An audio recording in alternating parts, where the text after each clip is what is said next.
Classic style. Yes, because actually, I say that we renovate in 2017, right? Special stone from Chiang Mai. Yeah, yeah. It's From very- from Chiang Mai? Yes, yes, yes. 아. 안녕하세요. 오늘은 아송역 근처에 있는 호텔을 소개해 보려고 합니다. 사실 아송역 근처라고 하기에도 좀 무리가 있어요. 그냥 아송역 앞이거든요. 오늘 소개할 호텔은 너무나도 유명한 쉐라톤 그랜드 수쿰빗 호텔입니다. 5성급 호텔이고요. 구글 평점은 4.6점, 리뷰는 1100개나 달렸어요. 리뷰가 이렇게나 많은데 4.6점이면 괜찮은 거죠. 그리고 아고다 평점은 9.3점이나 됩니다. 방콕에서 가장 번화한 곳에 위치해 있고 바로 앞에는 터미널 21 쇼핑몰, 그리고 스카이트레인인 BTS하고 MRT도 도보로 이동이 충분히 가능한 곳에 있어요. 인근에는 코리아타운도 걸어갈 수 있습니다. 쉐라톤 그랜드 수쿰빗 호텔의 객실은 총 420개가 있는데 그 중에 럭셔리 스위트나 라마 스위트는 정말 최고였었어요. 저는 운 좋게도 호텔 측에서 허락해줘서 럭셔리 스위트하고 라마 스위트를 구경할 수 있었는데요. 정말 너무 멋지더라고요. 제가 나름 좋은 호텔들을 꽤 다녔다고 생각하는데 그래도 이 라마 스위트는 정말 최상급 객실 중 하나가 아닐까 생각됩니다.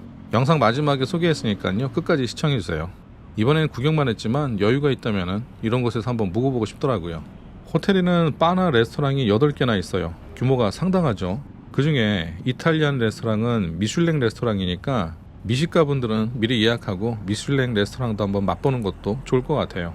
이번 여행에서 저는 그랜드룸을 선택했습니다. 객실 이름은 그럴싸하지만 그랜드룸은 가장 일반적인 룸이에요. 가장 기본적인 룸을 이용했지만 운 좋게도 다른 객실들, 굉장히 비싼 객실들도 구경할 수 있었는데요.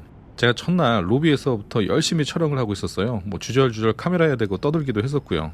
그걸 본 스텝이 좀 직급이 있었나 봐요. 제가 유튜브나 다른 SNS 같은 거를 하는 거를 눈치를 챘는지 저한테 다가와서 잠깐만 기다려주면은 다른 객실을 소개를 해주겠다고 하더라고요.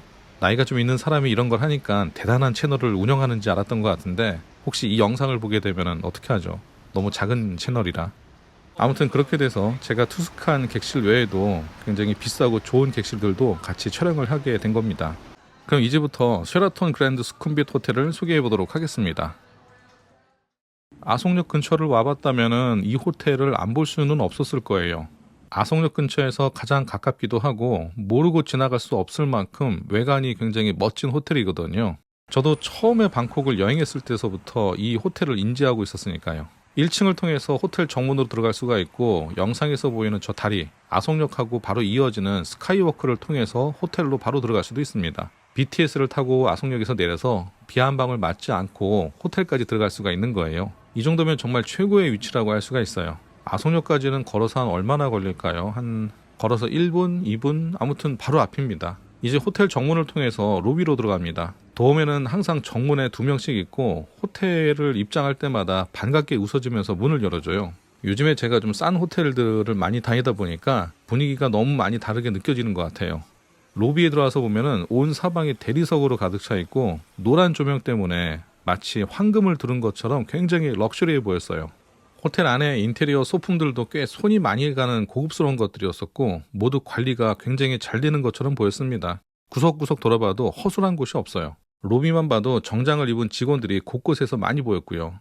로비에서 뭔가 찾거나 어리버리한 모습을 보이게 되면은 바로 찾아와서 도움을 주려고 하더라고요. 제가 그랬었거든요. 로비가 참 웅장하죠. 1층에는 리셉션, 컨시어지 센터가 있고 안쪽으로 걸어가게 되면은 보통 조식으로 많이 이용하는 둥근 형태의 레스토랑이 있어요. 로비 공간에 많은 사람들이 있었는데도 로비가 워낙 커서 그런지 번잡하다는 느낌은 전혀 없었습니다. 제가 체크인을 할 때는 태국인 직원이 응대를 해줬었지만 이 호텔에는 한국인 직원도 몇 분이 있었어요. 한국어로 응대하는 모습을 보고 알았는데 저하고 마주칠 일은 없었습니다. 그리고 제가 이렇게 호텔에 관련된 유튜브를 운영하다 보니까 이제 시청자분들 중에서 그 호텔에 어느 나라 사람들이 많은지를 묻는 분들도 꽤 있더라고요. 그래서 이야기를 하자면은 이 호텔은 정말 다양한 인종이 투숙을 합니다. 서양인들이 굉장히 많았었고 특히 한국인하고 일본인들도 많았었어요. 그리고 어디 가나 많지만 중국인들의 수도 굉장히 많았습니다. 다행히 그룹 투숙객들은 없어 보였었고 모두 개별 여행으로 온 사람들이었었어요. 그리고 이 부분은 다시 한번 체크를 해봐야 될 것 같아요. 다만 제가 이용했을 때는 그룹 여행자들은 거의 보이지 않았던 것 같아요. 그리고 제가 사람들이 몰리는 시간에 가서 그런지 체크인 시간이 생각보다 조금 오래 걸렸어요. 그렇다고 불만이 쌓일 정도는 아니었습니다. 바로 체크인하고 객실로 올라갔습니다. 앞서도 얘기했었지만 제가 선택한 객실은 가장 기본인 그랜드룸이에요. 엘리베이터에서 내리자마자 창밖에 터미널 21 쇼핑몰이 보이더라고요. 이만큼 터미널 21하고 가까운 호텔들도 많이 없을 거예요. 그래서 이 호텔에 머물면서 터미널 21을 정말 자주 다녔던 것 같아요. 뭐 별로 특별히 할 것도 없는데 그냥 터미널 21에서 시간을 많이 보냈죠. 외부에서 이 호텔 건물을 봤을 때는 각 층마다 면적이 그렇게 넓어 보이지는 않았었는데 실제로 가보니까 복도가 생각보다 꽤 길고 넓었어요. 그리고 복도는 굉장히 차분하고 아주 클래식한 분위기였습니다. 요란한 럭셔리가 아니라 차분한 럭셔리죠. 그랜드룸은 45제곱미터예요. 그러니까 13평 반 정도가 되는 건데 이 정도면 꽤 넓은 편이죠. 객실 가격은 비시즌에는 20만원대 중후반 정도고 하이시즌 때는 30만원대 초반까지 오르더라고요. 예전부터 이 호텔이 너무 궁금해서 머물고 싶었었는데 매번 가성비 있는 호텔을 찾느라고 이제서야 이용해보게 됐습니다. 객실 문을 열고 들어가면 복도 같은 공간이 나와요. 왼편은 옷장하고 욕실이 있고 앞으로 몇 걸음 더 나가게 되면 킹사이즈 침대가 놓여 있어요. 호텔 구조는 정말 단순합니다. 위치가 조금씩 다르기는 한데 그랜드룸은 딱 이 구조라고 보면 돼요. 객실 전체 분위기는 고급스럽고 차분한 느낌이에요. 살짝 오래된 듯한 분위기도 있는데 개인적으로 저는 이런 분위기를 좀 좋아합니다. 이 호텔은 2017년에 레노베이션을 한 거니까 연식이 조금 묻어나긴 하겠죠. 그 옆에 하얏트 리젠시 같은 호텔은 만들어진 지도 얼마 안 됐거든요. 그래서 너무 세련된 모습이에요. 그런데 요즘 만들어지는 호텔들을 보게 되면 객실들이 대부분 작아요. 저는 차라리 오래된 분위기를 풍겨도 넓은 게 더 좋더라고요. 물론 그건 그냥 제 취향입니다. 전망도 꽤 괜찮은 편인데요. 벤차키티 파크뷰입니다. 아마 다른 객실들은 이 전망이 아니라 다른 방향일 수도 있을 거예요. 테이블 옆에는 이렇게 스위치 콘솔이 있는데요. C타입 충전 포트하고 콘센트 그리고 저는 쓸 것 같지는 않지만 HDMI 포트까지 한 곳에 다 몰려 있어요. 전자제품을 여기저기서 충전하지 않고 이 테이블 위에서 다 해결할 수가 있으니까 이런 건 참 좋더라고요. 침대나 침대 주변을 보게 되면은 자연 소재를 많이 사용해서 너무 과하지 않고 안정적인 느낌이 납니다. 그리고 침대 헤드 부분에 반짝이는 벽은 모두 실크예요.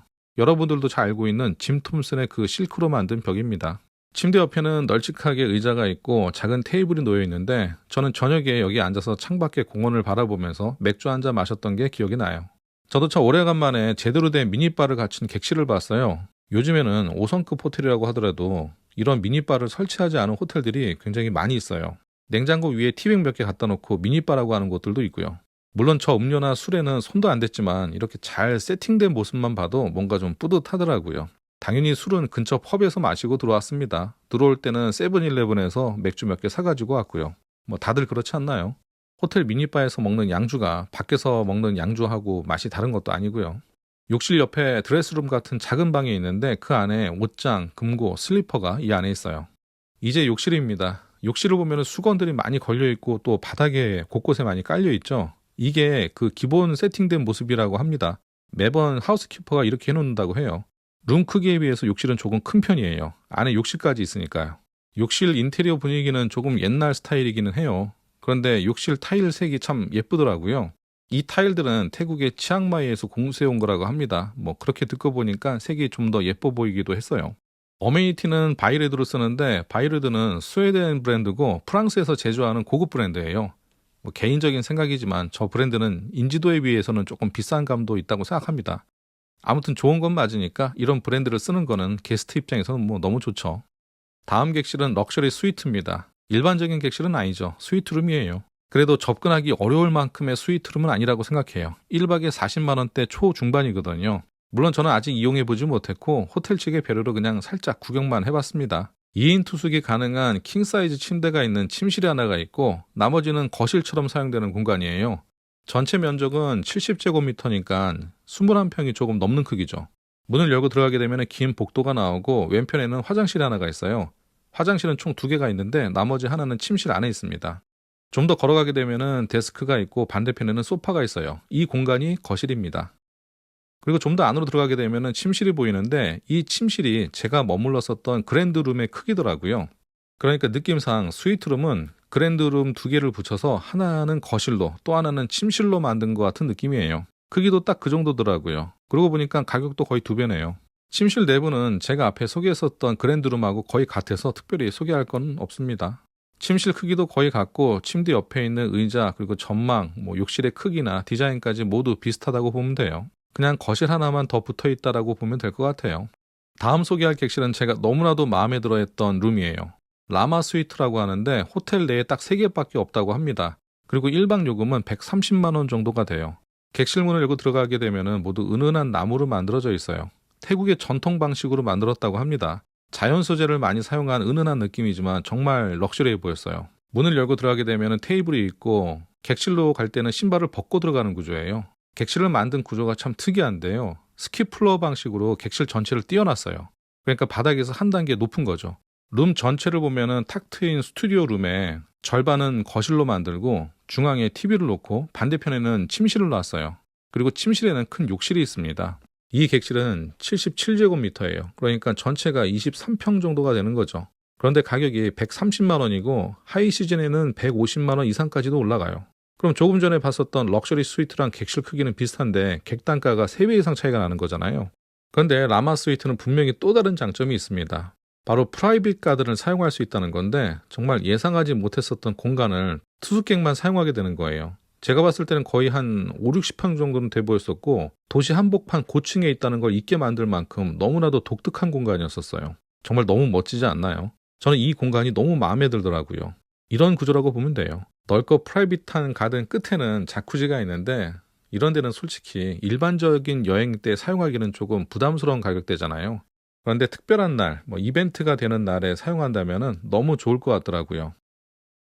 호텔에 레스토랑도 많고 스파도 있지만 사실 제대로 이용해보진 못했어요. 가장 큰 이유는 혼자서 고급 식당에서 밥을 먹는 것도 좀 그렇고 높은 가격도 한몫했습니다.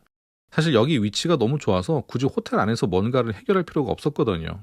주변에 다 있어요. 근처에 식당들도 많고 나나 쪽 방향으로 걸어가게 되면 펍들도 수없이 많아요. 그리고 여기 장점이 하나가 더 있어요. 바로 수영장입니다. 마음 같아서는 수영장 사진을 더 많이 담아보고 싶었었지만 제가 이용했을 때는 이용객이 너무 많았었어요. 제가 수영장을 이용할 당시에 서양인들이 대부분이었었는데 서양인들은 평소에 길거리에서 마주치게 되면 카메라에다 대고 잘 웃어주기도 하고 인사도 하지만 프라이빗한 공간에서 사진 찍히는 거를 굉장히 싫어하더라고요. 그래서 저도 억지로 촬영하지는 않았습니다. 아무튼 이 호텔은 사진 찍으려고 많이 온다고 해요. 수영장이 참 예쁘거든요. 도심에 있지만 마치 휴양지 리조트 수영장 같은 느낌이 들었어요. 그런데 사진 찍기는 좋지만 애들이 좋아할 것 같지는 않아요. 일단 미끄럼틀은 없거든요. 오늘은 이렇게 쉐라톤 그랜드 스쿰빗 방콕 호텔을 소개해봤습니다.